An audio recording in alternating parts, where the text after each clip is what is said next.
It's good to see you today. We're going to be looking at the birth of Jesus in Bethlehem. And our hymn today is called What Child Is This? What child is this who laid to rest on Mary's lap is sleeping, whom angels greet with anthems sweet, while shepherds watch are keeping? This is Christ the King, whom shepherds guard and angels sing. Haste, haste to bring him, Lord, the babe, the Son of Mary. Why lies he in such mean estate, where ox and ass are feeding?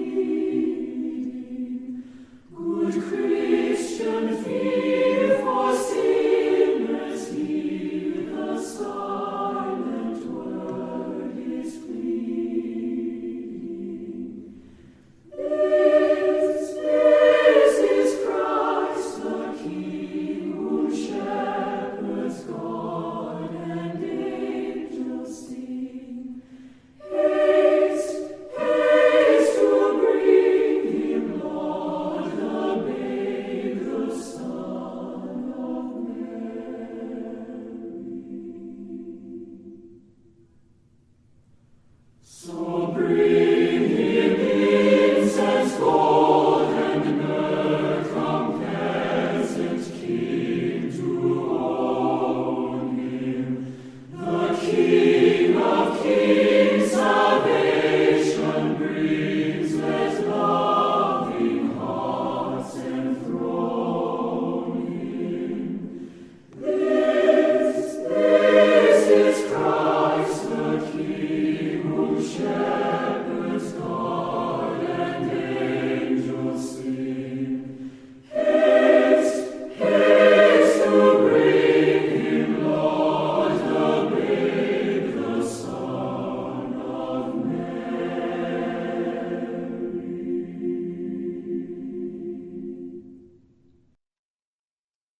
Let's look at our passage now. Luke 2, verse 1. And it came to pass in those days that a decree went out from Caesar Augustus that all the world should be registered. The census first took place while Quirinius was governing Syria. So all went to be registered, every one to his own city. Joseph also went up from Galilee, out of the city of Nazareth, into Judea, to the city of David, which is called Bethlehem, because he was of the house and lineage of David, to be registered with Mary, his betrothed wife, who was with child. So it was, while they were there, the days were completed for her to be delivered, and she brought forth her firstborn son, and wrapped him in swaddling cloths, laid him in a manger, because there was no room for them in the inn. And the Christ is born. Came to pass in those days that a decree went out from Caesar. That is how they end up in Bethlehem. They're not from Bethlehem. They're from Nazareth. But Bethlehem is prophesied. You know, I've mentioned a couple of the studies we've had recently about, wonder what sort of conversations they had. I wonder if, you know, as in those months leading up to this point, I wonder how much of the Old Testament they were reading on a regular basis. I wonder if they were searching hard for all the prophecies about the Messiah whom Mary is carrying. And I wonder if they found the Bethlehem prophecy.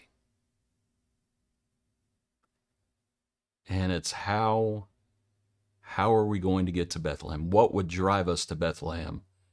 And then Caesar makes the decree. And on to Bethlehem you go. And again, it's prophesied. But also I wanted you to think about it's a law. It's a decree. And as long as man's laws do not contradict God's laws, we are called to submit and obey. Even though Mary is the mother of Jesus, even though she is about to bring into the world the Son of God, as he's about to be born, even though she is highly favored and blessed, all those things. My point is, they real easily could have said, do you know who we are? We are not submitting to this law. We are from Nazareth. Our child is going to be born at home in Nazareth. Nope, that's not what they do. They obey the law because it doesn't violate God's law, and they go to Bethlehem. And of course, that's the thing. Verse 4, the point we made earlier in other studies, Galilee is prophesied, Nazareth is prophesied, Bethlehem is prophesied. He was of the house and lineage of David, prophesied.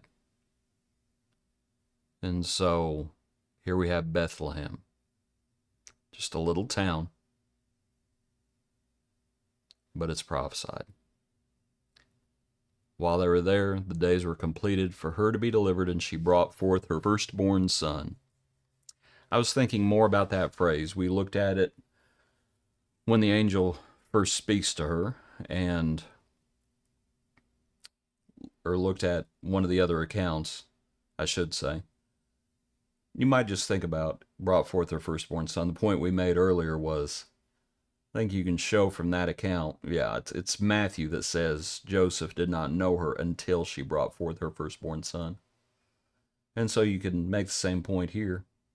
The implication is there's going to be other children.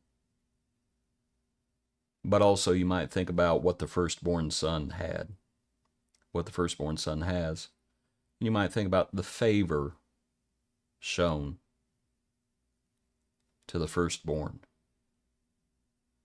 You might consider that as well. And of course, for God, he's the only begotten. That phrase, the only begotten, I'll say this. Other passages that use that phrase, you can show, I believe it's in Hebrews. The only begotten is in direct reference to the resurrection.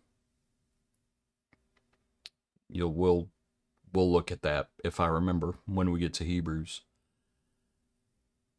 But in thinking about the resurrection, we are thankful for the Lord's birth. Let me put it like this. We're thankful, obviously, the Word became flesh. But we also recognize, just as Jesus said to the disciples, for this reason I came, going to the cross. He came to go to the cross. So we are thankful for his birth. We are more thankful for his rebirth. That's the resurrection. We're thankful that he came in the flesh, because if he did not come in the flesh, then he could not die. He could not go to the cross. He could not give his blood unless he first became flesh and blood. And so we're thankful that he was born, and we know what he was born to do. So here, just as we read about his birth, we are thankful, and we should be thankful. Our thankfulness is not limited to Bethlehem, though. Appreciate you. Hope you have a good day. Join us tomorrow for another portion of our daily praise.